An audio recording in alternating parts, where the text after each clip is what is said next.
Меня зовут Николаева Дарина. Сейчас я буду читать стих Вершерна. Кава енет відгає канде, шагамутла налан пінчер.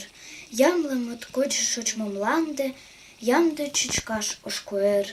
Тудлаши шпек мура аршашем, йонгасом несем еркас. Колышт, колат чулым маршем, колышт, солна нежел вальс. Чеветке челан вуй савалын, кеча измер йошкарген.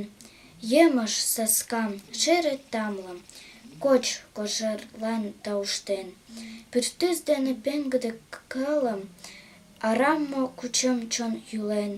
Шочмо вер шот дечын сылне, лийын огеш керт палем. Кава Элнет вӱд гае канде, шогамутлан налын пӱнчер. Ямле моткоч шочмо мланде, ямде чӱчкаш ош куэр.